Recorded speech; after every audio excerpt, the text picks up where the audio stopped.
Welcome to Poppy's Poetry Corner. We finally made it to the time where rhythm and blues meets poetry and rhyme. Yep, we on the corner where it's safe to fire up your marijuana. But this room about to get hot as the summer, so you might need something chill like a glass of wine. Water does me just fine. Whatever relaxes your mind and help you recline after what might have been a hump day at work. Put yourself first. Where here nothing has to be rehearsed. Let me put it in reverse. The corner we back to is brought to you by Faith and Hustle. So it's some big hitters in this room, and it's okay to flex your muscle. Because we locked and loaded and heavily potent. Nothing corroded about our brain waves. Going back in the days where you could simply walk to the corner to find your muse. Or peep out the latest groove. We about to let the energy fill the room so it might get a little wet.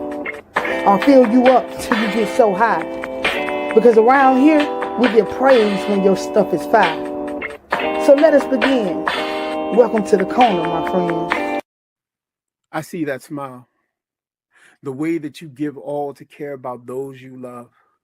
The causes that cause you to action. The way that helping someone other than yourself gives you the satisfaction.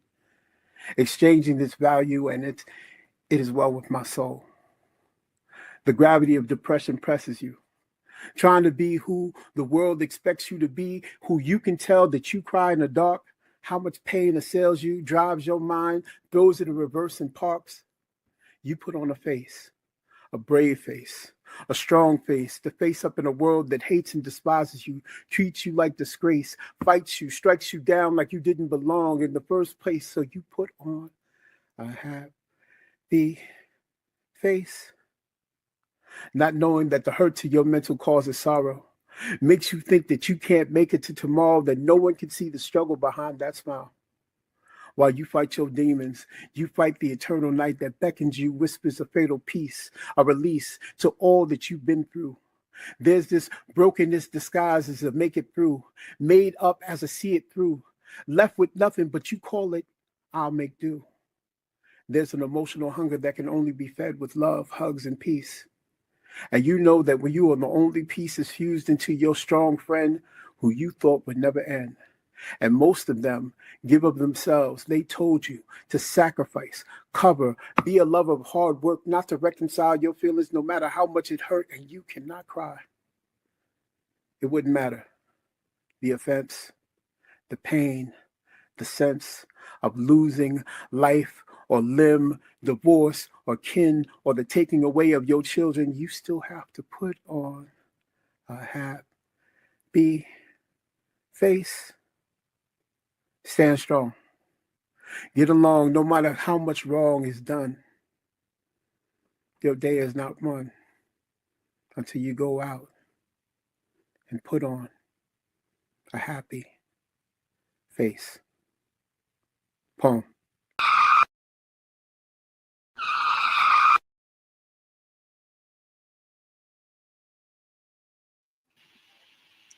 A bad day ain't nothing but an educational day. I had to learn to rearrange my depression, break it apart, twist the letters, find the mess inside the message. I had to flip it, rinse it off, change clothes, start anew. See, depression ain't just a mood. Sometimes she's a house guest that just won't pack light. So I dress her up, realizing I might be stuck with her, but I'm far from stuck. So on days I'm down, I move, not running, just not letting it sink in deep before I think. Depression rearranged, like I pressed on, same letters, different outcome, switching the mentality, turning the repose one into iron pressed, because I pressed on like nailed it. Even if I cried through the hammering, secretly it's always been knocking. So I greet her at the door with a new strength day after day. Even when it's dressed in yesterday's thoughts, reminding me of the very outfit I said I would never wear again. Haunting me, popping up in the most random times, too many times to count. But my first question is, who I rep since? Depression rearranged with realigned purpose. I found I in repose like peace tucked inside of chaos. I had to learn how to beat the monster that lays inside. Killing the parts of me that quiet. See, some days that's damn near emotional suicide, but I choose life, not perfection. Presence is not good enough. I code switch for my world, but cold blue don't change colors. I'm not dead. Pain still posts whether I dress it in smiles or silence. So no, I don't count the days. I make them count. Next time she wants in, I won't fold. I won't hide, facing me head on like you'll never beat the best parts of me. Same time that she's coming, I'm yelling. I pressed on like fuck depression. And that's my piece. This will probably be the realest shit you ever hear from me. Cat. Because I can install truth in every bar. This piece, we'll never get it. Your intentions are not to listen, to fully absorb the testimony in this message. Nah, you're waiting for the punchlines to drop and expose the gems inside these bars. Then what? The claps, the dramatic commentaries, agreeing with what the thought I was said, the grunts of acknowledgement, the fist bumps after I step down off the stage. Truth is, the minority will never probably relate, and even fewer will actually grasp it. If this was a slam, the judges couldn't catch on to what I'm saying, thus decreasing my score because they took it personally. Like you're speaking on some slick shit when in actuality I've dumbed this down so my inner child can step up and have his time on stage. Some of you are not here to listen. You come to these venues representing yourself, and the moment some rando steps up, your ears turn off because you're here to support your amigos while sipping Casamigos, enjoying the moment, not understanding that poets are signing up to pour their hearts and souls, only to have a bigger portion of their efforts land quickly on the floor. So now they're empty. Failure disrupting the frequency, reliving the tragedies where people you thought were your people talk over you like you are not important. Some of us travel long distances, repeating our pieces, attempting to commit them to memory, sitting in our cars, attempting to awaken some courage, fearful of falling on our faces. And when we make our way to the stage, we encounter the silence, like a lion in the tall grass, camouflage. Eyes glaring at the gazelle separated by the herd, unfamiliar of the territory, only wanting a few sips of water, finding ourselves between a rock and a hard place. So after the awkward introduction, we're fumbling on our nervousness just to get through the performances, just to feel anxiety, believing that we could have done better. Some of you may never understand that feeling, first time jitters and stage fright and all, but instead of being supportive, we make a ruckus, not respecting the mic. So what's next? Criticize this piece for addressing the issue or actually being the change we set out for by being respectful and listening. That's that piece. When my pens and markers leak, I become one with the 8 parts of speech. And I'll spark your sheets, only peak when your heart is breached. It's never hard for me. I flow so instinctively. Wordplay so fluid, it's like it's fed intravenously into my vocal cords. For busting open doors, confiscating open mics and starting open wars. It's the nerve in me. I can't resist this urgency to purposely lose firms that burns like infirmary. Because I'm focused as satellites. I got it right. To writing is something I've gotten right. I got to fight because life on the mic is a bully that keeps shoving me. Yeah, it feels lovely. When after performing, somebody states how much they was loving me. I accepted compliments humbly, but never settling for second is something that stuck in me. So I forced myself to do better. And I wrote mediocrity, or to hell with you letter. It only consisted of 2 letters, F-U. Because my favor is undenied, my ferocity is untamed, and my focus is unwavering. And I'm the salt in the syllables, similes, soliloquies, spit style sufficiently, and I'll seize a symphony, assassinate simplicity with a cynical style that I service, known as spit shit, slicker than the slip on the slimy surface. And I'm the Mike Titan, with punchlines that smite like rights from the 80s Mike Tyson. So night after night, I'm up trying to be twice as enlightened as when it's pitch black and lightning is twice striking. So lines cling to your head like lice biting. Seemed like me and life was fighting. But I took life's best hook. And I'm quick, swift, and agile, and on point like Rose and Westbrook, ensuring lyrical points is scored. With a checkered pass, now I'm crowned the king, so watch me jump all over the board. With my destination being the top spot. Brain loaded and locked like an overzealous cop's Glock, ensuring everything is top notch. So I'm constantly leaping over these squares. Hopscotch. Nowadays, I got to stay focused on who my folks is. Who be there when the smoke clears? Will it be my peers that I knew for years? Or will it be the poetry that brought me here? And when it's over, will you be near? Or will you blow up in smoke and disappear? Because nowadays, got to stay focused.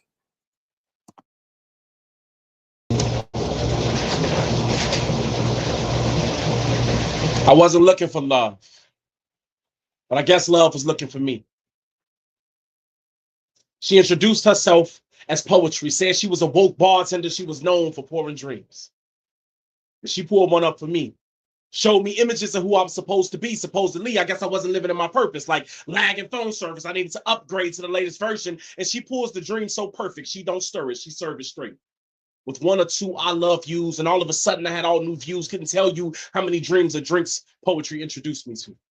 We had such a magnetic connection, but I was still just a son to her. She told me I could change the whole world if I could find a way to bring the sun to her. All I had to do was raise one pen to summon her, but that would still only give me access to some of her because, well, poetry is promiscuous.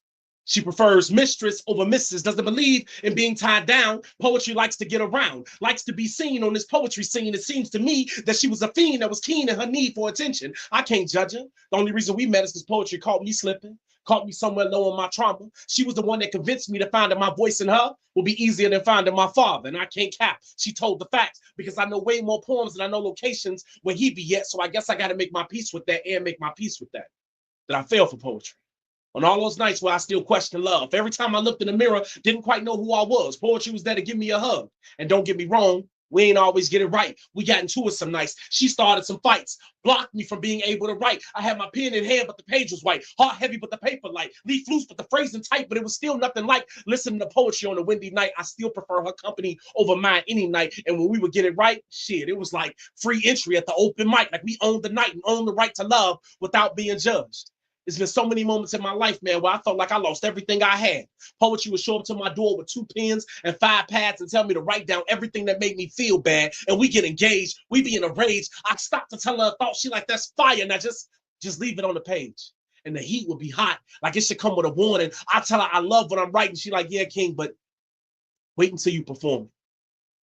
Wait until you get booked on stages across the nation just from the words you be saying. She told me she'd be with me and I'd never give us up. Said she'd be at every show, even though she'd be chilling in the cut. So the beautiful thing about the therapy of poetry is that paper will never interrupt. Poetry. She knew who I was and who I wasn't. She reminded me of my favorite cousin because she also favored cussing anytime she needed to say something, and I loved her, even though I got to share her with others. But she's the reason that she helped the old arrows find the new with me. So even though I'm with her by myself usually, I still go ahead and tip her that extra group gratuity because of what she did for you and me. And if you ever loved any line I spit, then you should take a minute and give poetry the credit for it because she's the reason these words flow together. Like I said, I wasn't looking for love when she found me, but now we definitely go together. That's that piece. Okay.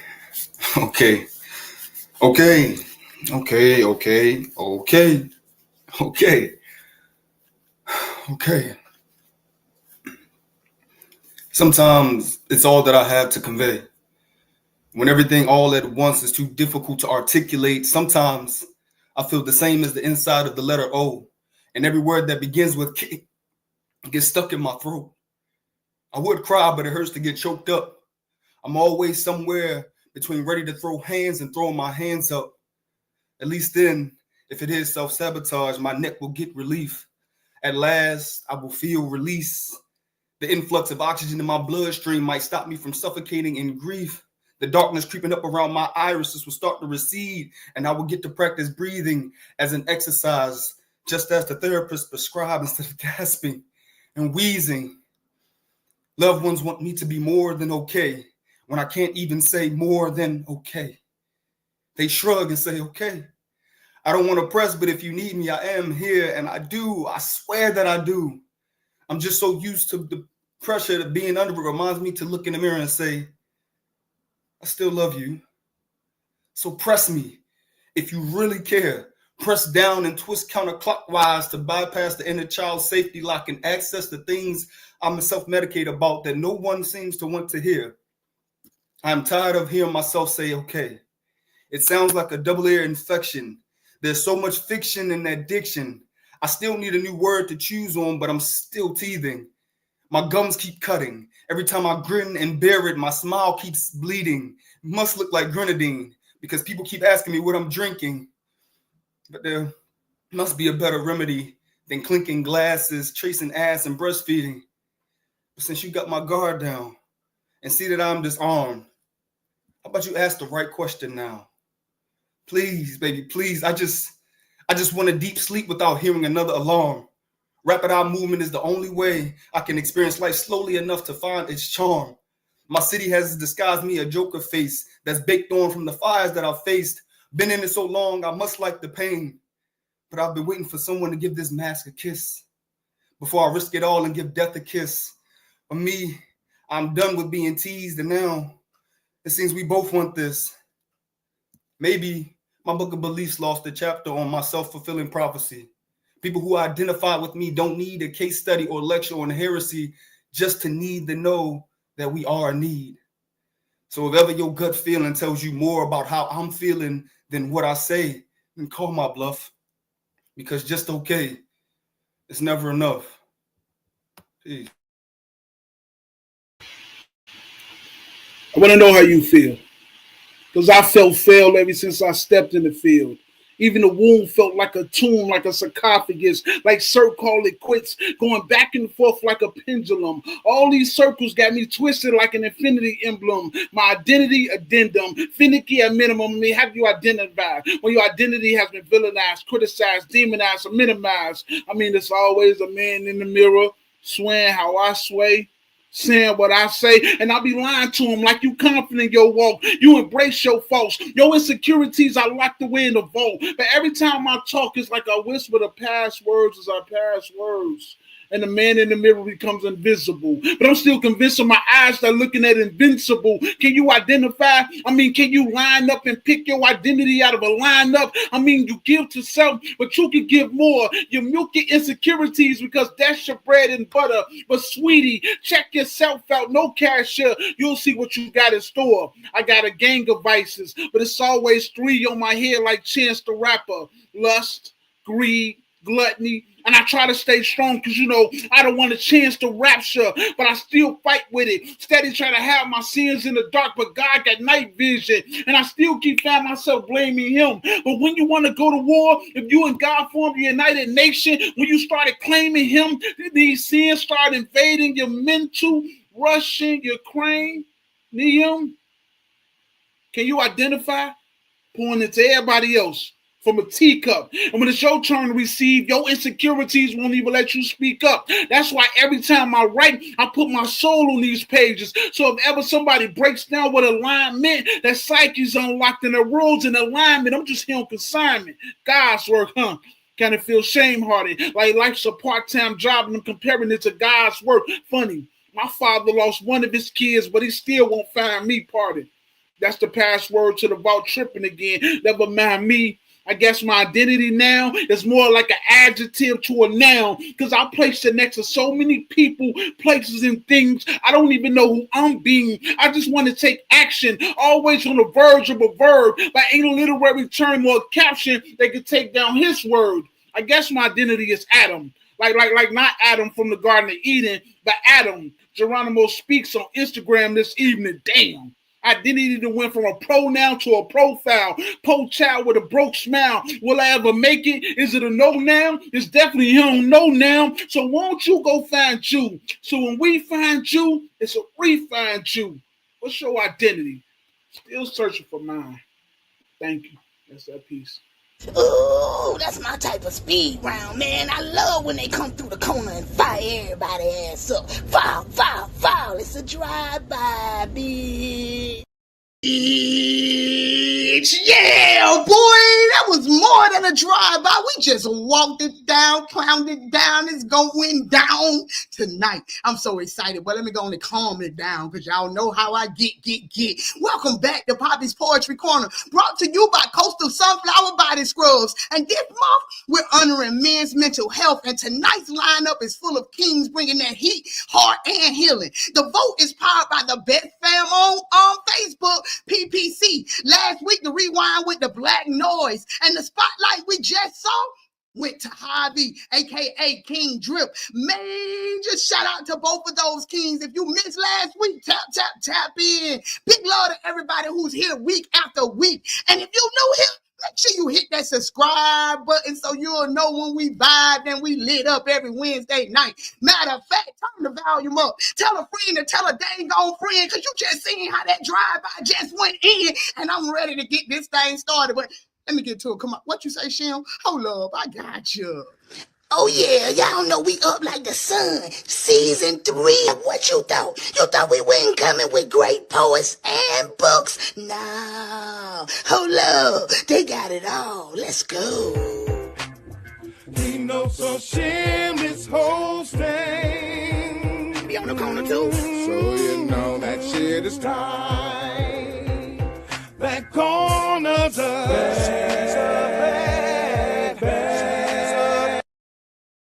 Ooh, we some bad motherfuckers in here tonight. If y'all don't know, but we got 5 people being nominated right now for the National Spoken Words Award. So make sure y'all tap into that too. We litty in the city. Let's go ahead and get our first guest. He's a poet, father, and vet coach. In 2024, he came back to the Baltimore art scene heavy, dropping his first book, It Takes a Village of Gods to Raise One. Kingpin paints the Black experience as a love story, not just a struggle. Every bar, every line is personal, making his first round on the corner. So y'all know y'all better show him some of that P.P.C love on how we get down on the corner. It's Mr. Keno Brown, not Nino, but he is the real deal. Hold up. What it do, King? Peace, bro. How you feeling? Hey man, you know how I'm feeling. I'm up like the sun. You hear it in me, bro. I'm fanned out tonight. Y'all just, you know it. Y'all turned the heat up all the way in this thing, and I'm loving it. How you feeling tonight? It's all about y'all tonight.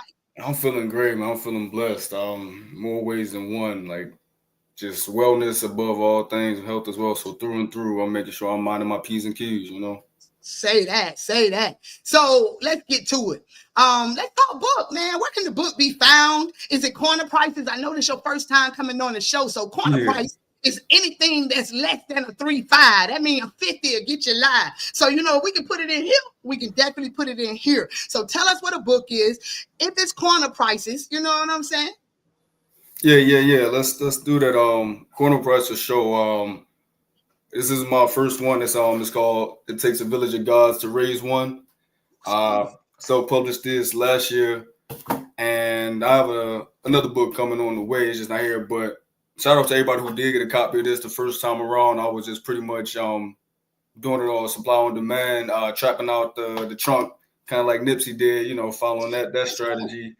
So yeah, but obviously I can get more to get out to the people, and like I said, I'll be bundling it with the new book that is forthcoming, because I got a lot more to say and a lot more pages to fill and a lot more of my story to tell.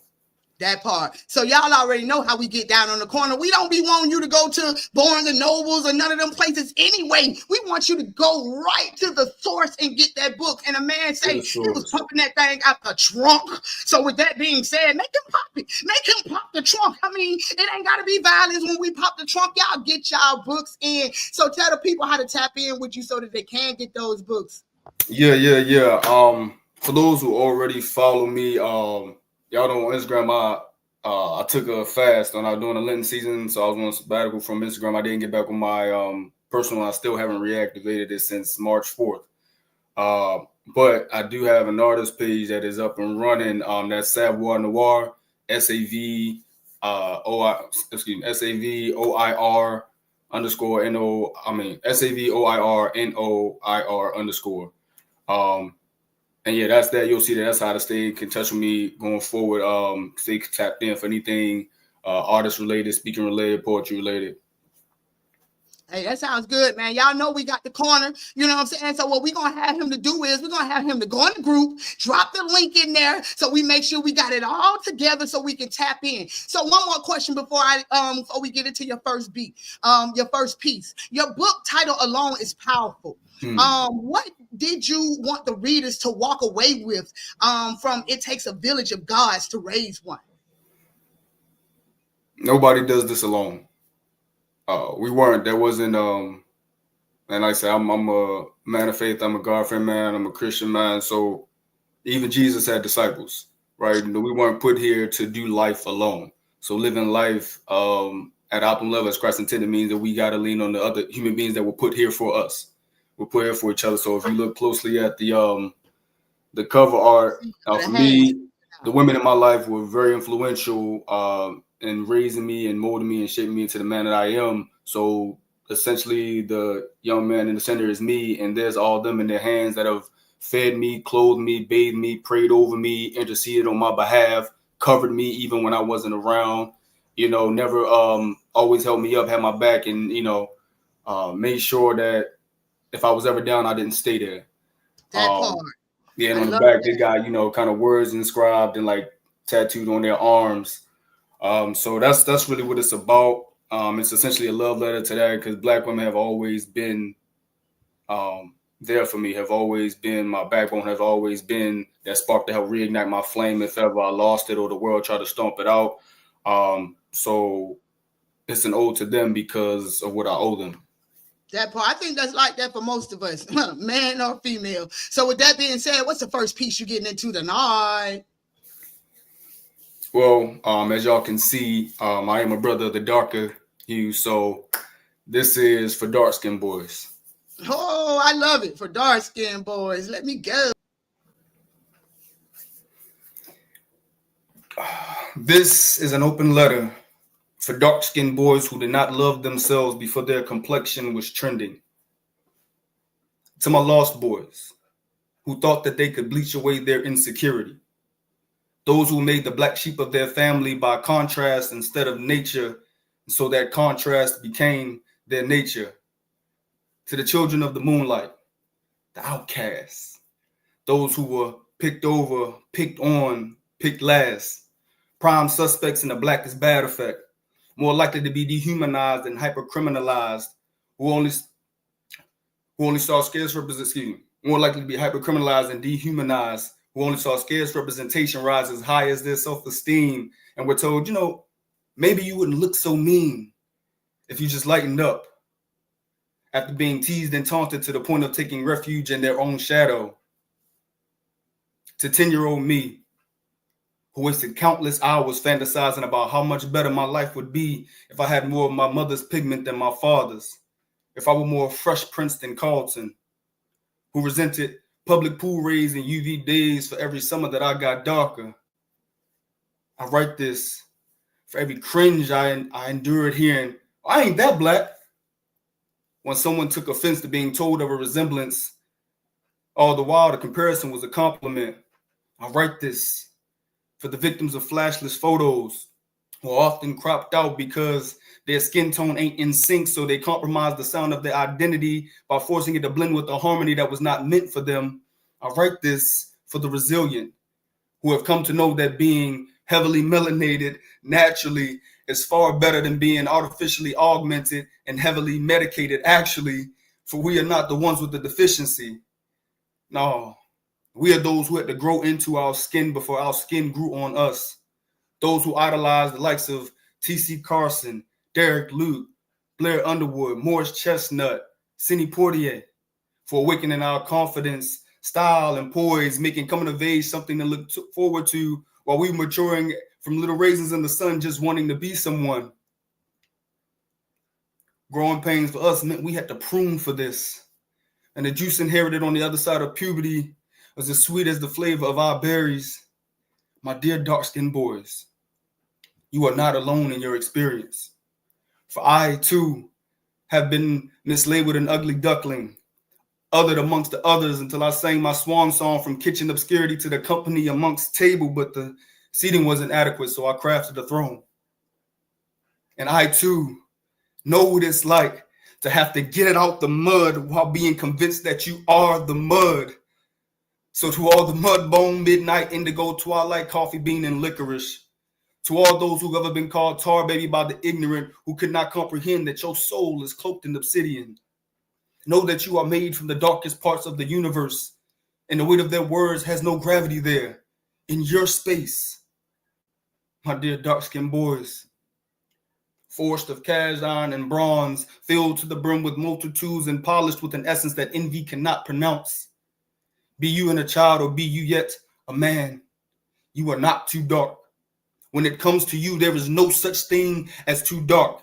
Anyone who dares say otherwise does not have the capacity to appreciate your richness and therefore is not worth your peace of mind.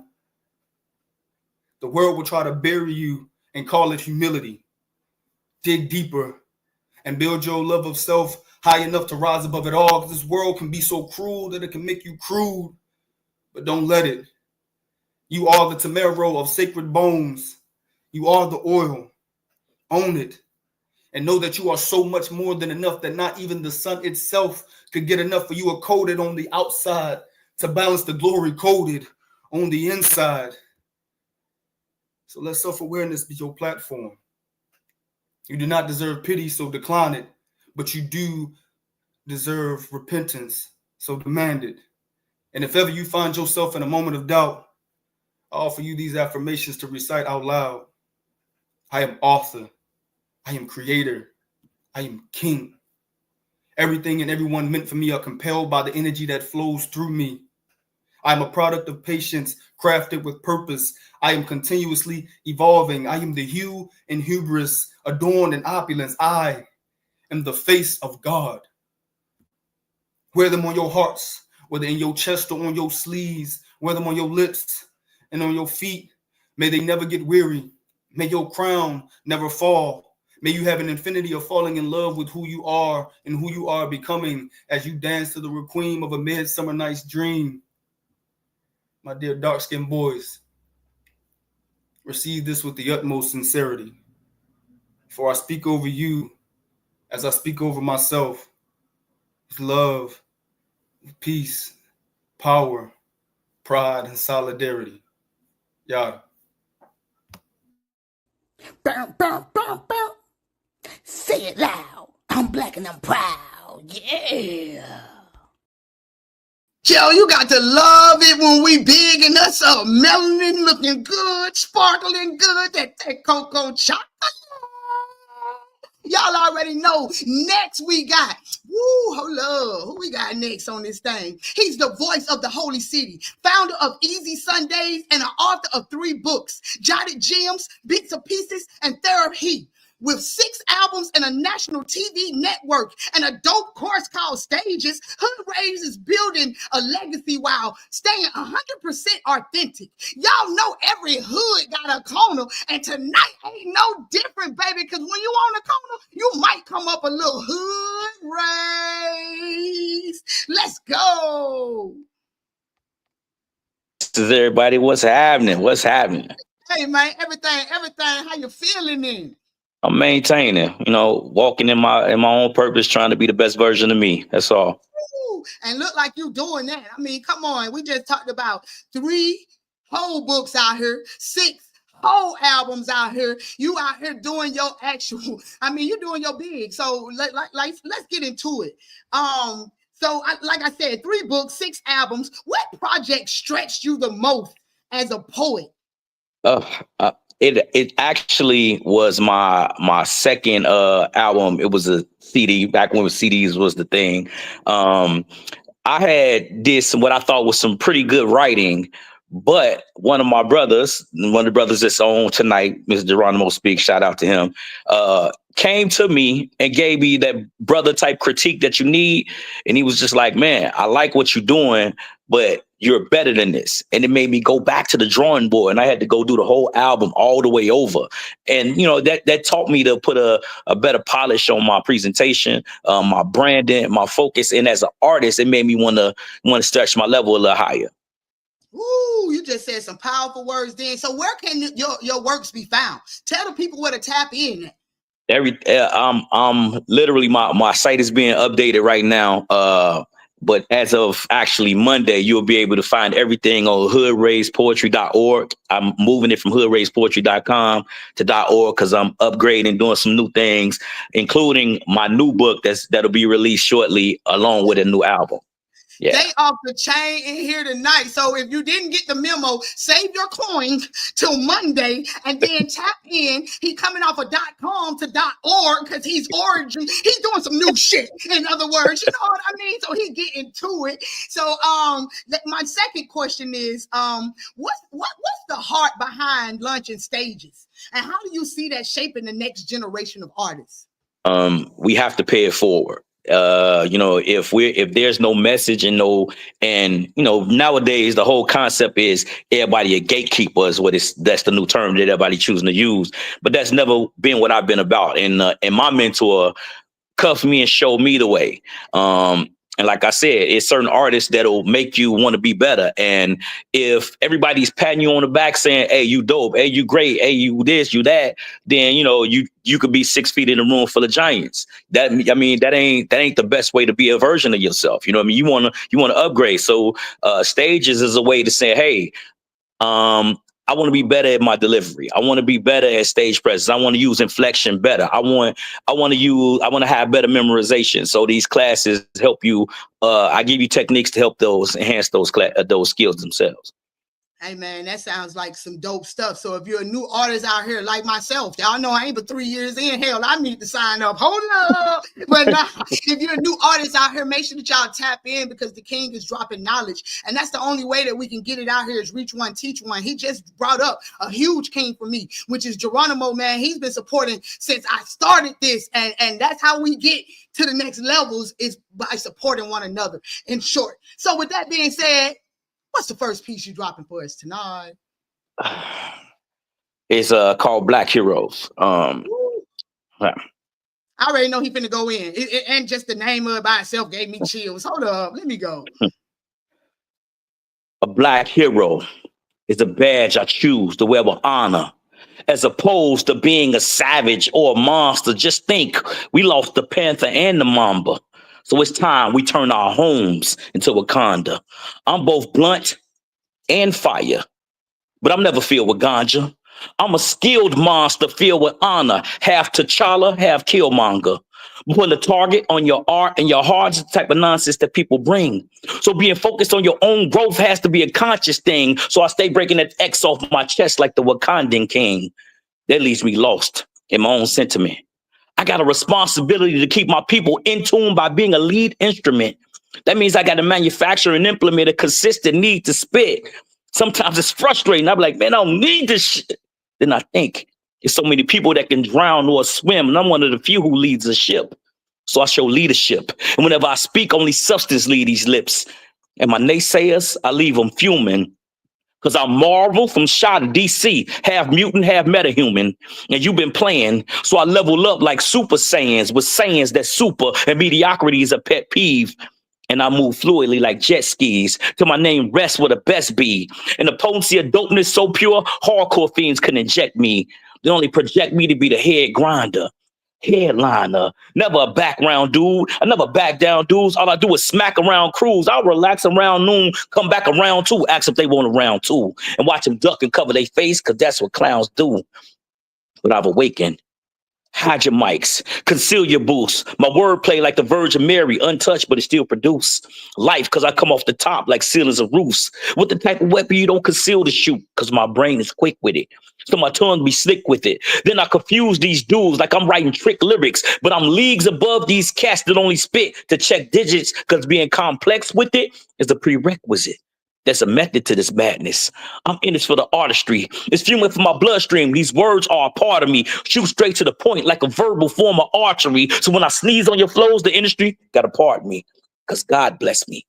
Though he didn't tell me directly. In my life report card, he sat me down and checked me. He said, if you're going to do it, make sure you do it correctly. So I'm going to spit till I'm in heaven and see if God let me take it back. So the reason why we all doing this in the first place, and for me, it's being a black hero. A badge I choose to wear with honor, as opposed to being a savage or a monster. Just think, we lost the panther and the mamba. So it's time we turn our homes into Wakanda. That's that piece. Boy, it take the darkness to bring out the stars, so thank you for blacking out. Yeah, that was hard. Yo, did he just do it? Black heroes are us, baby. I love that piece. I love everything I done heard tonight so far. Oh, love, let me go ahead and get into a quick commercial break before I bring Arrow up through here. You know what I'm saying? Because men, we love y'all so much. We love to take care of y'all. Hold up. Hey guys, I'm Vaughn McCod, and I've been using Coastal Sunflower Body Scrubs for years now. Style by Gibbs is great. Like, don't get me wrong, it's great. But my personal favorite is the blueberry one. Well, don't take their word for it, man. We got so many flavors for you to savor. Tap in and get your own. Or ladies, spoil your man a little bit. You know holidays coming up and stuff. Get him some. Or get something that you want to smell on him even better than that. Let's go. Yeah, man. I told y'all we be taking care of the kings on this thing. So let's keep it moving because we do got a house full of amazing kings tonight. My next king is an award-winning international poet, author, and artist. 2025 Spoken Word Artist of the Year. He's the founder of Hot Chocolate Poetry and host of Talk It Out Tuesdays, Chicago's land's biggest weekly mic, known for curating iconic showcases like the ones of the Willis Tower. Arrow spreads love and deep reflection through every word. And tonight, it ain't no different, baby. He about to bring that love right on to the corner. Hold up, this is the one and only Arrow. Yo, what's going on, Key-notez? How you feel? Hey, King, man, I'm feeling up like the sun. I got y'all in the house. Look at them beautiful awards behind you. Like, come on, man. You know, I got an all-star cast in this thing tonight. Thank you, AK. Hello. So how you feeling though? This is about y'all. I'm always big on y'all mental. How you feeling tonight? Yeah, well, in the moment, I feel, extremely grateful to just be even on this panel with so many brothers that I admire. Obviously, shout out to Hood Rays and Geronimo Speaks, who are, we're all from Chicago, and really have formed a real, solid brotherhood. And I'm just grateful for that. I'm grateful for what you guys are doing. I think it's so dope that you all took a moment the weekend before Father's Day to honor men. And no, y'all got the whole month, baby. Period. Like even better. Y'all got the whole month. So, I'm in the spirit of gratitude, man. I think just this weekend, Geronimo Speaks was honored with an award for the work he's done in the city with the Brotherhood. I'm sure he may not talk about that, but just like little things like that mean a lot to me. And I'm just grateful. So yeah, I'm feeling good. Thank you for asking. Look, I'm writing it down right now so we can make him talk about it. You know what I mean? So my first question to you tonight is going to be, first, how many books do you have out and where can we find them? Because, I mean, tell us what's popping with the king. So I have 2 books out currently, self-published 2 books. The first is called The Love Her Album, Self-Healing Journal. I don't have that book with me on display right now. I have those on back order, but you can't order them directly through Amazon. My other book is called Love Notes, Volume 1. So this is a series of books. So this is the first one. I'm working on Volume 2 now. And I'm in the middle of writing a 3rd book called The Love Plug, which is a story just about how, as a Black man, I learned to find my connection with love, understanding my own love languages, and how, my upbringing and traumas kind of formed me into the human being that I am today. So, yeah, everything's found exclusively on Amazon for right now, though. I love that. That's okay. Tap in with the king on Amazon. Go ahead and get your order. We gonna get him. though. All you gotta do is show up at the event that he at. I promise you, he gonna have them books on hand. If you want your signed copy, go ahead and your pull-up game need to be strong so that you can get that. What inspired you to turn your love for poetry into a movement like hot chocolate poetry? That sounds so sexy. Yeah, for sure. So I think that spoken word has such a powerful impact. It's made an impact on me my whole life. It was the way I coped with not growing up with my father. I started writing, and when I wrote, after I finished writing, I just felt a lot better. And I continued to do that. And then I started putting together shows and open mics. And a common theme at every show I went to, people would keep saying, like, man, Eros, I feel so much lighter. I feel better. Hey, I went home and I wrote something and I got a chance to talk about my trauma, my mother, my father, a relationship that I was in. And it started to click to me that there is therapy that just sits inside of the pen. And hot chocolate itself is a drink we use when it's cold outside, right? We want to go get some hot chocolate and kind of snuggle up. spoken word does the same thing. In a cold world, nothing heals the soul, warms the soul like poetry does. And so that's how the title Hot Chocolate Poetry came about.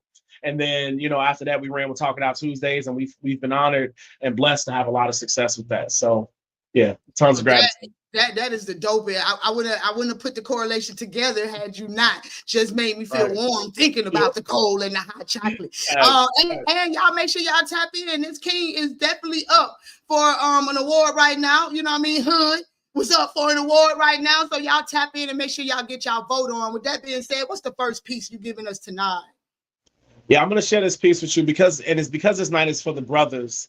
I'm gonna share a poem about that I wrote called Cry King. This piece has been featured on WGN, local news stations, radio. But the reason I'm sharing it today is not because of its popularity, but because of its necessity to be heard, especially for men who refuse to tap in with themselves emotionally. So it's called Cry King, and I'm happy to share it with you.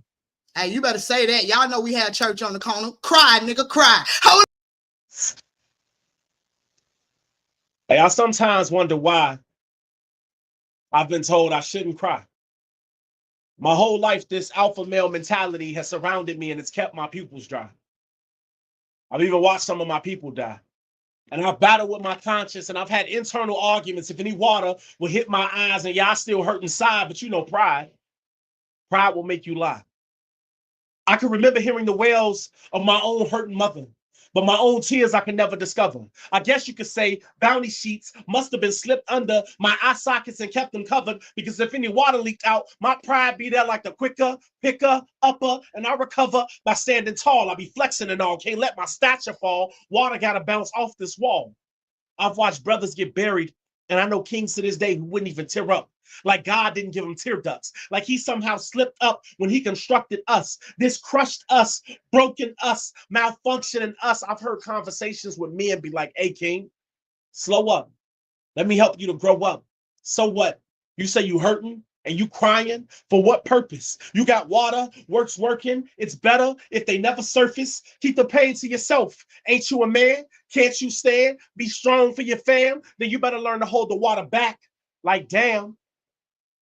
But that got me thinking, like, I can only be as strong as I am. Eros, are you strong? I am. Then you better not cry, brother. I know it hurts, but if you're a real man, you got to remember your worth. But that makes it worse, because now I found myself questioning their words, like, but didn't God water the earth to make the fruits grow, allowing first sprouts to show? Or no?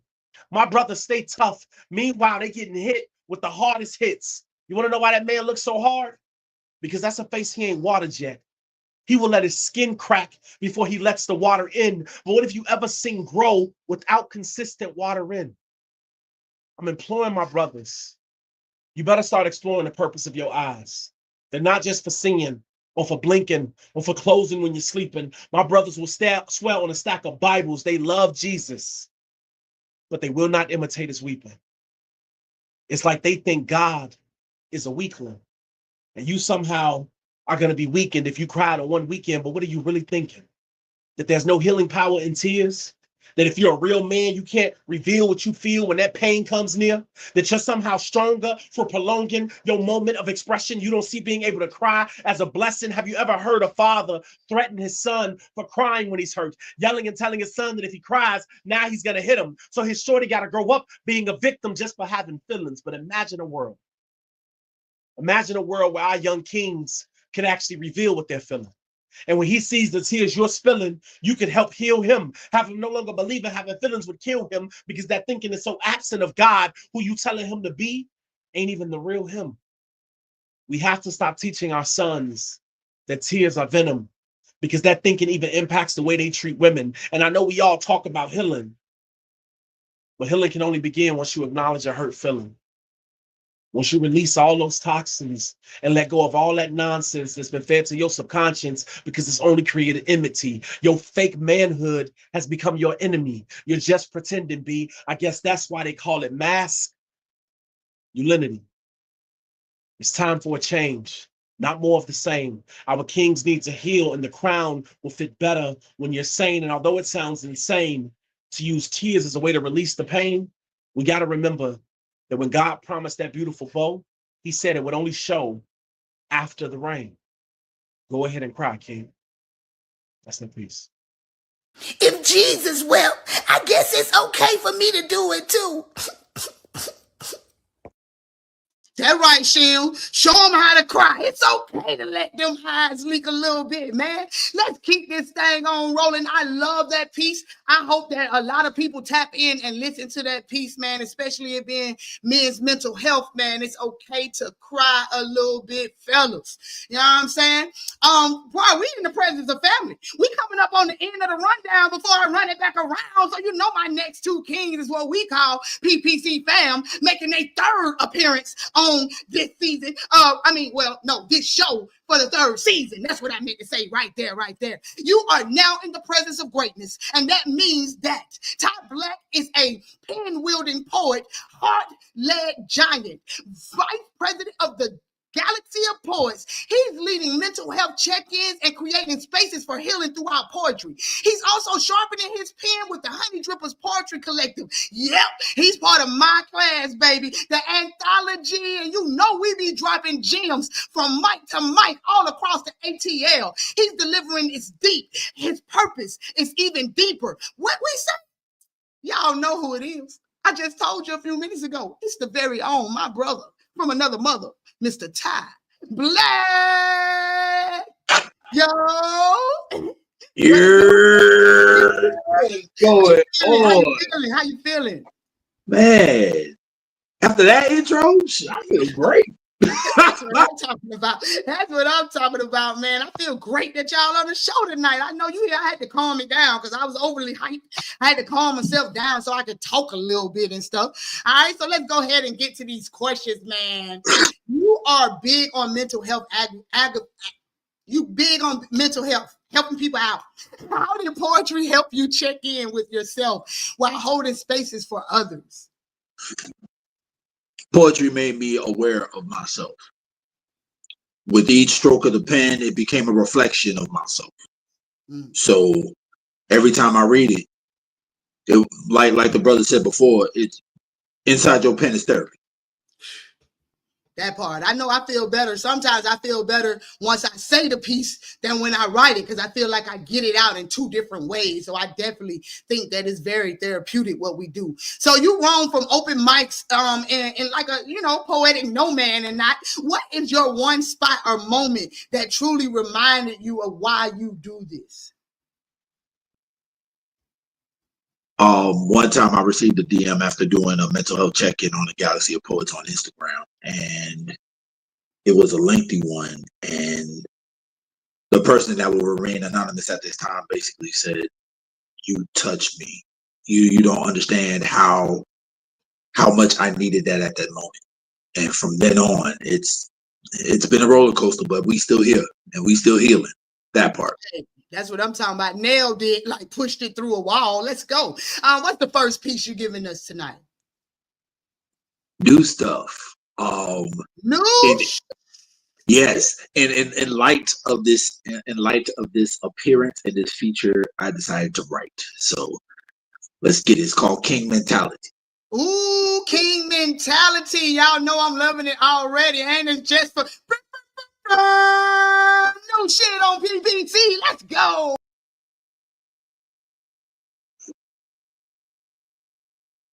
This side of the story you'll never hear. So conditioned to avoid the issue because no one wants to hear it. So why bother? Why commit when your audience gives you the cold shoulder? Crickets replace the silence, making things more awkward. So the next time I come up on stage, they will be different.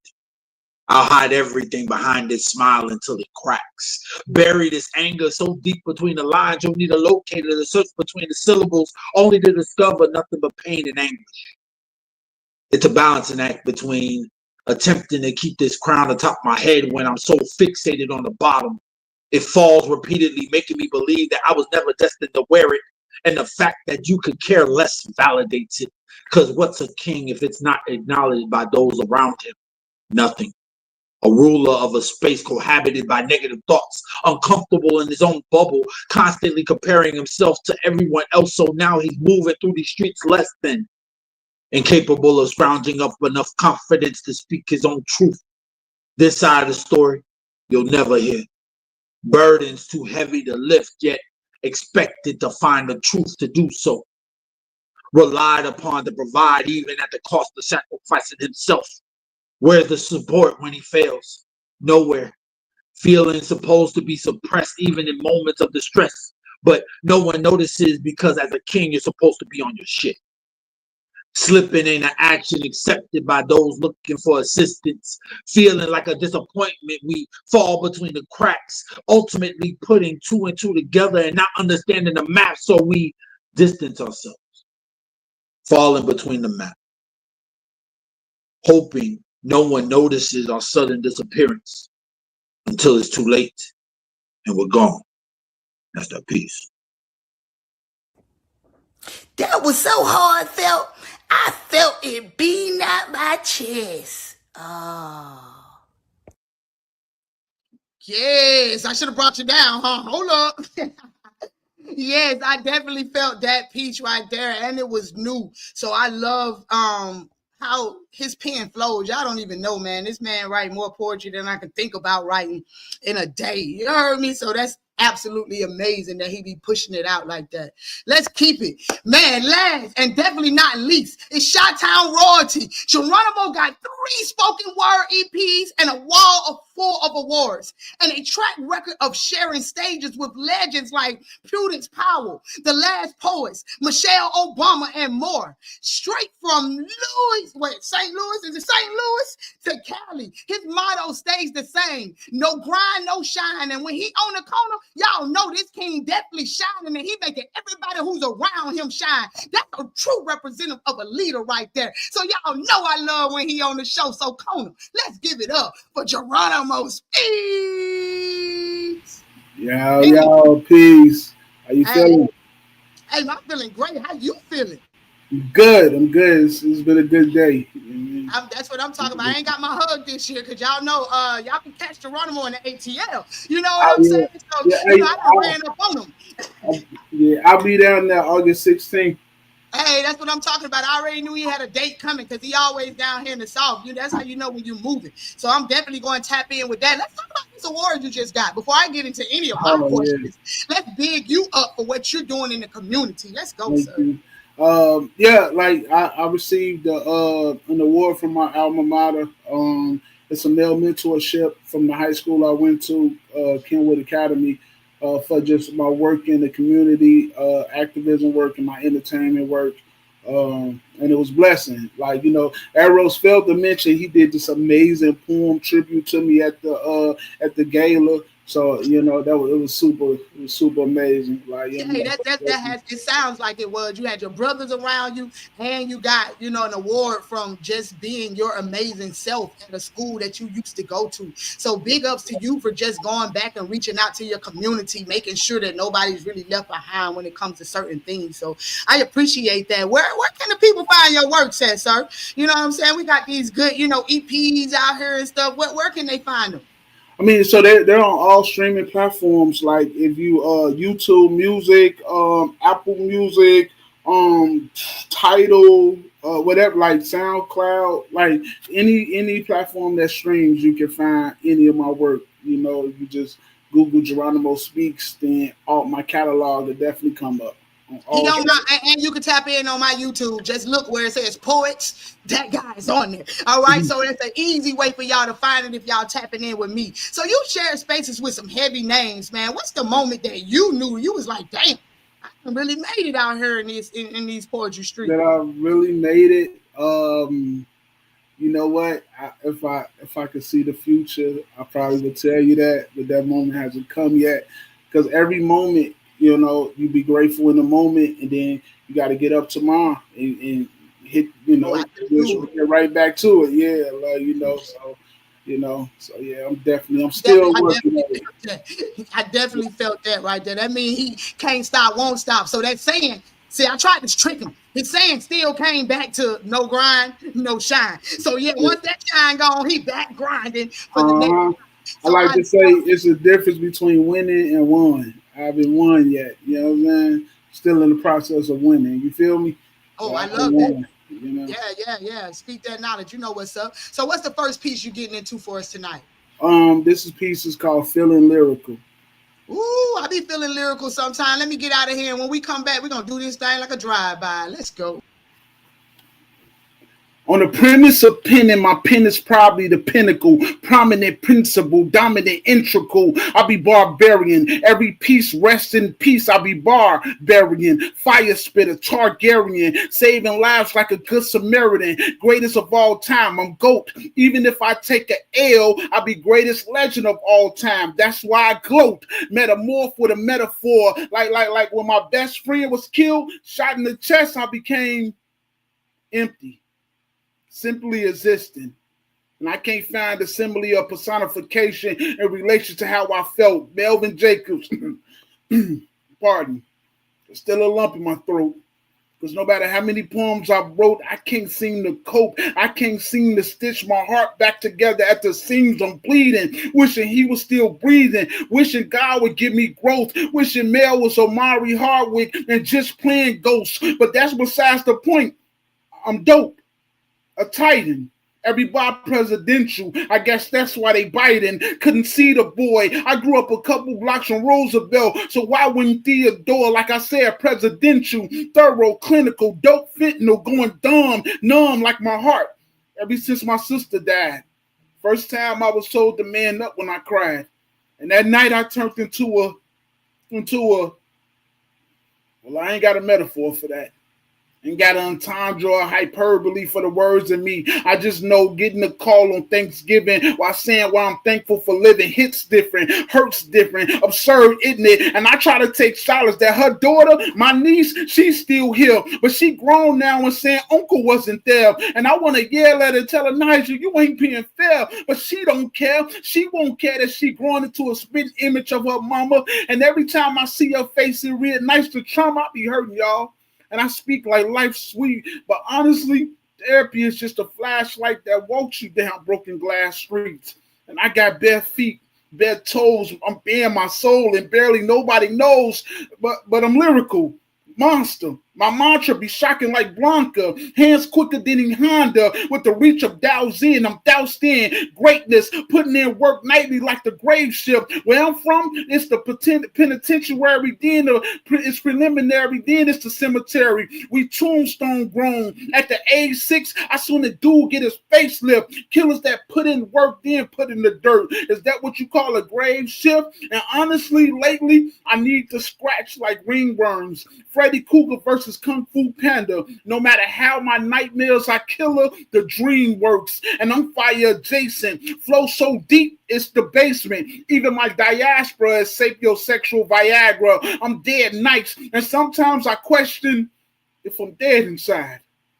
Death helms me like Cerberus is my familiar. It takes one to know one. And I be at some of these open mics looking at these poets mighty familiar.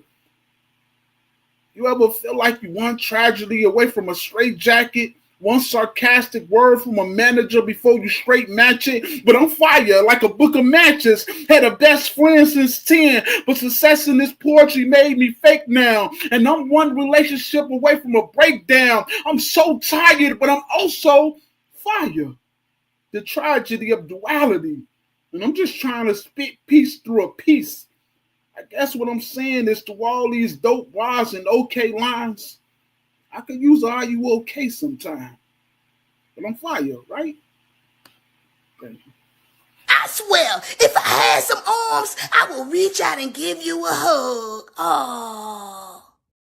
Man, yes, I would. That piece had me up and down. He was fire, and then it was like, damn. Then it was fire, and then it was like, oh. So, yes, I absolutely love the transition of that piece. That king he know how to hit home in different ways. Kino, let's get it. Let's go. So, what's the second piece you giving us tonight, King? So, this one is new, technically new. No. Here. So there's only one person who've heard this, so it was just somebody I kind of rehearsed it with. So yeah. Hey, well, you new to the corner and you got some new shit, and I love it. So let me get up out of here.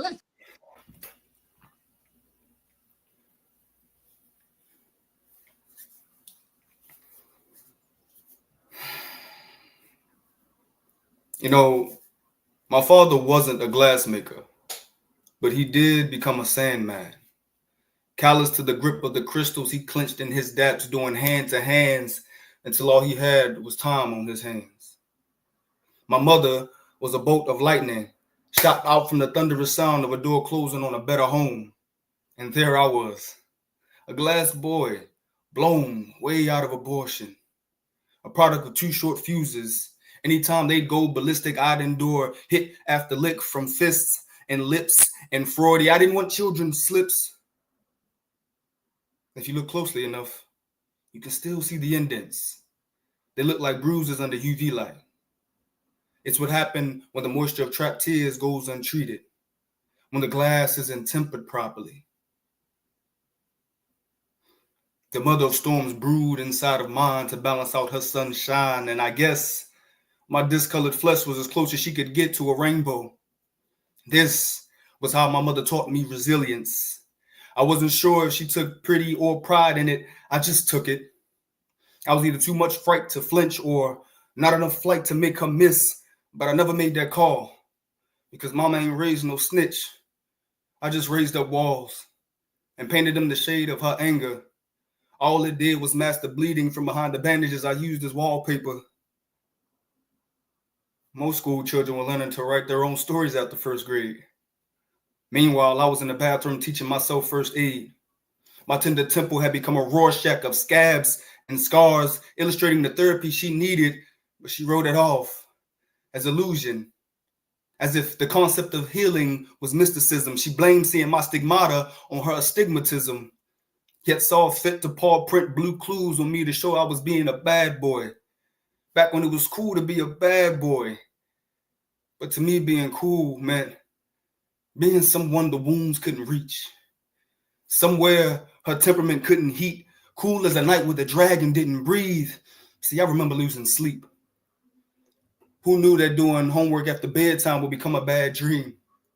I was in distress, being put under stress tests with whelps that form like when you're too heavy-handed filling in the Scantron form. Violence was never the answer, so she preached. But when in doubt, it was all Mother Dearest chose to see. Summer breaks for me were a sweet escape. And while my siblings thought that my grass was candy apple green, I couldn't wait for June to put an end to my May days. A snowball had a better chance in hell than I ever did at getting an apology. I was chastised into believing that acting right meant never confronting my parent about their wrongs. I heard, I brought you into this world and I'll take you out, like they were lyrics to her favorite song.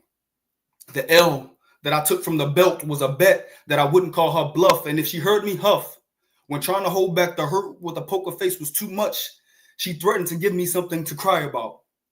And again, I got the urge to confront her about her wrong, to talk back and risk getting slapped into a lisp by saying, you mean something else. She treated me as if I wasn't her child, but something else. And I wish that her love felt like something else. My shatterproof fortitude is the only thing protecting the innocence of the child I hid, of the innocence I hid away of the child I once was. See, I survived the helicopter parent who would crash out before getting off the ground. The only comfort of hers I received was a blanket statement of because I said so's. Her disposition was prone to violence. Yet she had the audacity to be surprised when I deployed to a combat zone where I was in position, prone to violence. 7,000 miles away, but ain't no place like home, is it? The older I got, the more this lady said, you look and act just like your father. She was skilled at backhanded compliments. It was her way of weaponizing resentment. Anytime I'd cut my hair, she'd say, now you look like my shad. The son she remembers. So I grow it out because it still doesn't feel safe for him to come out. It took a quarter century to make that call. So I collect myself enough to talk to him through the glass the way I used to with my dad. And maybe, just maybe, if we press our palms hard enough, they'll sift through the sand until we are holding hands. There's no way that lightning can strike the same place twice, right?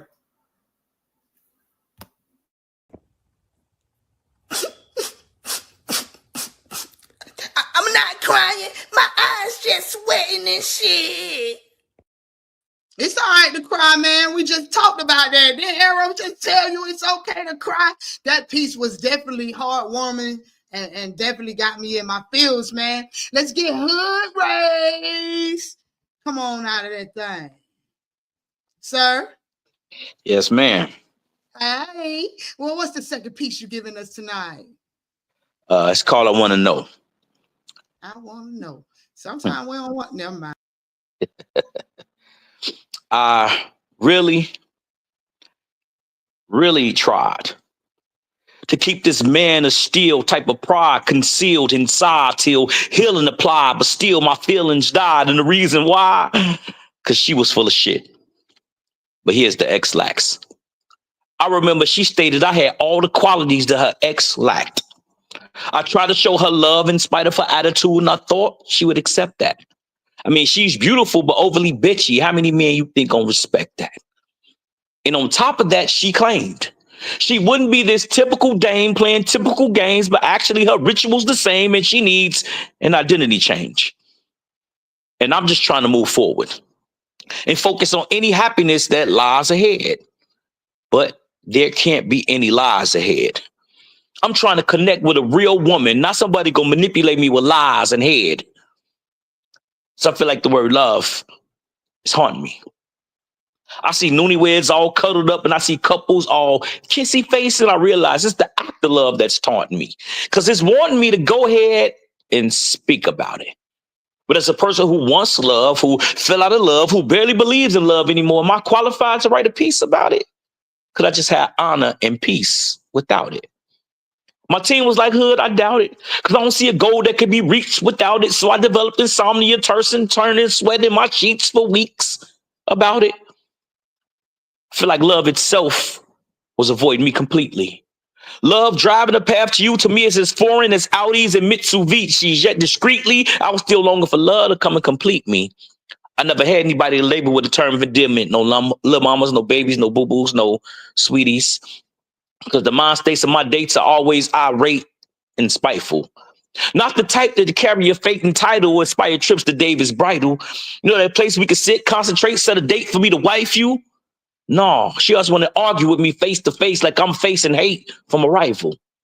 So yes, love, I'm eagerly anticipating your late arrival. What I knew to be love, I ain't quite understand it.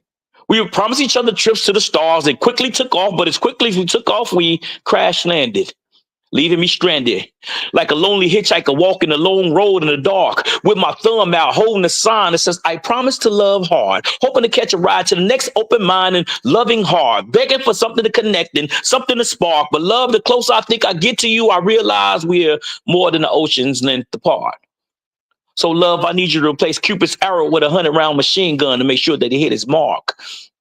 So I want to know what love is. I want you to show me.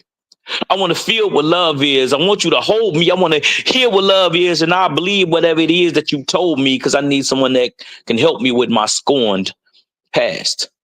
Someone that I could hold to the storms past. Someone whose touch is soft and soothing and relaxing as a warm bath. So love, put your protective shield around us till it forms a cast. I'm beginning to understand your mechanics, love. You're like a seesaw. Sometimes I got to hold things down for my significant other to rise above. And I'm getting more and more in tune with you, love. To avoid losing you, love, some lie where they stand like perjury. Because you're a precision-driven instrument with high-tech, complex circuitry. That's why a lot of immature brothers avoid you purposely. But love, to avoid your wonders would be more than a blunder. I'd be doing a disservice to me. I need someone I can give an ice massage on a hot summer's eve. Someone that can help cleanse from the inside out like a box of summer's eve. I'm talking about relentless gestures so you never want me to stop or want me to leave. But it's like being a Christian. I need 100% of your faith in order to achieve. No one to run to you, love, quicker than me. You can buy your daily sun times, turn to the classified, look for the love is section. You'll see a smiling picture of me. And since they say love is priceless, no one is richer than me. I just need this particular someone, overnight, express mail, hand delivered, particularly to me. And when it happens, forget loving hard. I'ma love intensely. And forget the lonely player I'm pretending to be and be the husband I was intended to be. only if that love is an extension of me. If not, I'll continue to miss you, love, see what the Lord truly has intended for me, because a life without you, love, is a tragedy. Like life without God is blasphemy. So love, take a grasp of me. Come tired of undefined relationships combined with sex casually. I'd rather make love passionately without afterwards the woman asking if she's seen the last of me. Finding you has been an ongoing task for me. My life hasn't been a total waste, but hopelessly in love is that place where I'd rather be, because I want to know what love is, and I want you to show me. I want to feel what love is. I want you to hold me. I want to hear what love is, and I believe whatever it is that you told me. That's that piece. Yeah. I'm coming live from the A, man, but that shit, that deserved the A, man. Can the church say? Thanks on that. I love that piece right there, man. What is love? Let's go. Arrows. Yo. Yeah, we in there. What's the second one you dropping for us tonight? All right, this next piece is called Outside Looking In. Whoops, I do that a lot. Let me go. I'm finna be an outsider looking in right now. It's funny how life can appear when you're on the outside looking in. Human eyes can never tell how many times you failed before you finally felt the win. And maybe if they did know, they would probably celebrate you then. But since they don't, most folks will see you succeed and they won't even give you a grin. And much to my chagrin, I find myself surrounded by people. What I'm always really in need of is just a couple of good friends. I'll settle for good energy. Allies who don't turn to enemies. Folks who don't switch up or change the way they love just because other eyes are peeping. Just people with good hearts and genuineness. We are all socializing, but we still practice social distancing with our intentions because demons can be difficult to decipher. I'm talking about those folks that will literally sit inside your cipher, shape-shifting shysters who cheer for your misery, don't know your history, but they hate all your victories because they think you own when you really fell off. And they be counting everything you got, but they don't want to calculate what it costs. Now realizing you'll trade every win you have for half of what you lost, but it don't look that way when you're on the outside looking in. I buried a few folks in my life that I'll never get to see again, and the impact of that reality is just now sinking in. Y'all don't know how many times I felt foolish, how many times me and God got into it. And I'm in a room on my knees looking stupid because I'm losing it, like I'm Judas, like I'm betraying my faith. Every time I question God to his face, mad because of the turns my life always seemed to take. I told God the other day, I didn't ask for this. I was mad because he couldn't give my family that same package he gave to Lazarus. You see, he resurrected him and took him out the tomb, but he left us wrapped in the bandages. And I know it sounds like sacrilege, but if I can't patch my pain, then tell me, how do I dismantle it? I should at least be able to discuss the damages, right? It's funny because I'm a poet and they think that all I got to do is write.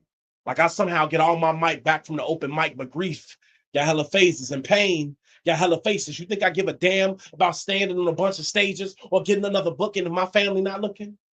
But then again, that's how it is when you're on the outside looking in with limited info. There are 38 floors to this building. They think they know my whole story because they peeked through a window.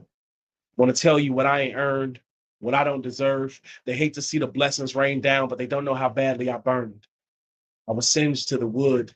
Life had damaged me good. I was damaged goods, but I'm still good. And I'm still pushing love in a room full of hate. Still treating y'all like family when y'all can't relate. My mama used to say, boy, you better pray before it gets too late. So I pray when all else fails and all else been failing. But like a bride showing her face before the wedding, I'm prevailing. Derailing every stigma and stereotype. And if you don't like the way the favor looks, then you should stare at your type because this favor is for me. God told me that I better stop apologizing and tiptoeing around the blessings that he placed at my feet. And when you lock in, watch how much better you play. You got to remind yourself that those fans in the stands, they're going to always have the most to say. So reach in. No more apologizing for your wins. I mean, how can they hate you from outside the club when they can't even get in? Man, I hope your ass ain't broke, because that shit, that was a stack. Okay, well, maybe it was 100. Okay, well, you kept it a buck, man. Woo, I I still got the ugly face. You know how you hear something and just ball your damn face up. That's where I'm at with it with that piece right there. Yo, let's go. Ty Black. Hey. What's going on? What's the second piece you're giving us tonight, King? Speaking to my inner child. Yeah, we all need to do that, man. Let me get out of here.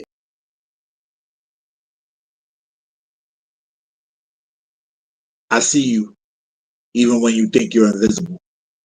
Your tears, indicating that you're frustrated, afraid to speak, so you suffer in silence, cloaked in shadows, draped in darkness. But what's good in your light being hidden?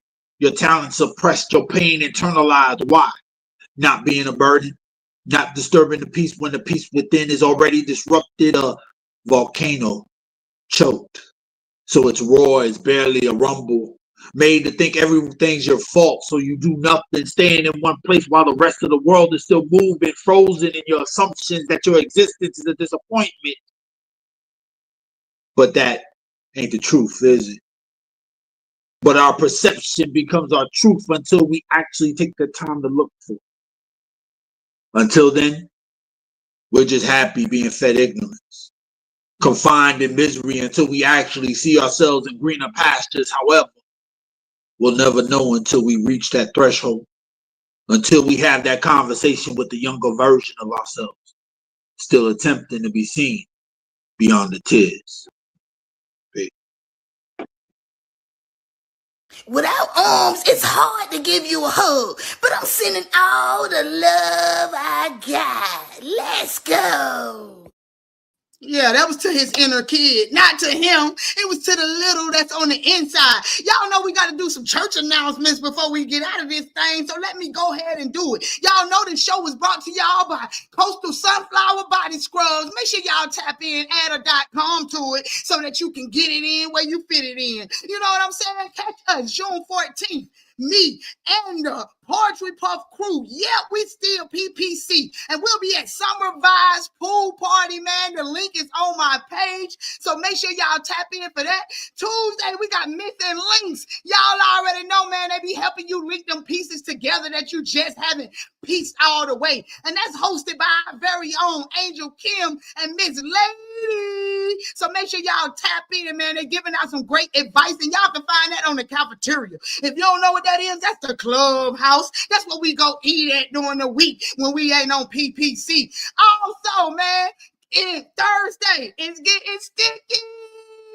Oh, wait a minute. Missing link start at 11. Make sure y'all tap in, a little lunch break vibe. You know, Shadig. And then we got It's Getting Sticky tomorrow night at 9 EST, hosted by our other very own Mystic, a.k.a. Pound Cake, and Written in Pain. Boy, they got some very good conversation and even better topics that come along. So if you're grown and sexy, make sure that you tap in. Oh yeah, we do poetry over there too, y'all. We do some poetry too. But if you're grown and sexy, make sure that you tap in for some good conversation. And then on Saturday, we got our very own Mr. MBK. That's Paul Cram himself. And you can find him on Louisiana Lyricist Lounge, and that's on the YT. And he's at 8 EST. So y'all make sure that y'all tap in. Now that we done got that all out of the way. Geronimo, here I come.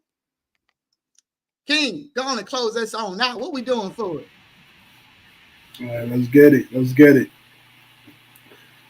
I woke up this morning, forwarded all calls, deleted some Facebook friends, and pressed 7 on a few voicemail. Inhale, exhale. I ain't doing too well.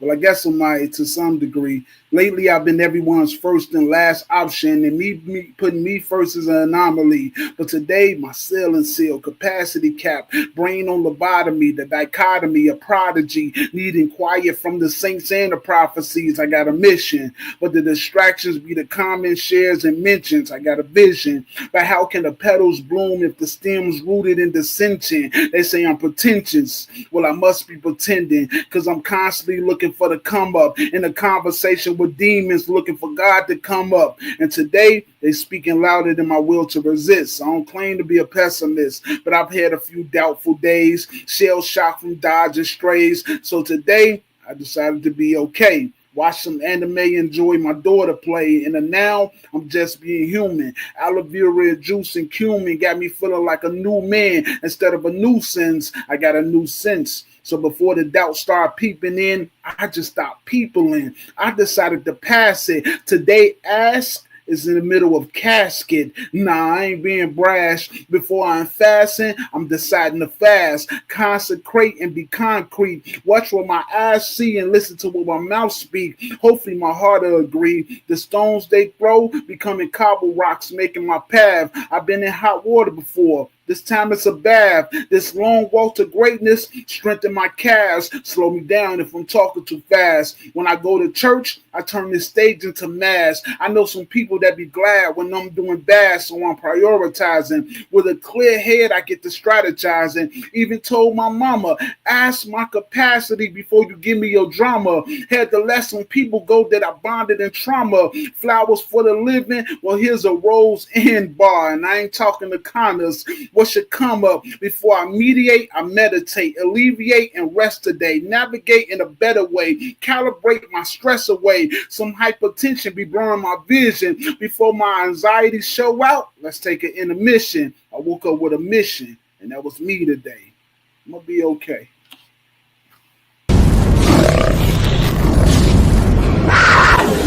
Well, no, it ain't no fireman, but that shit was fire, man.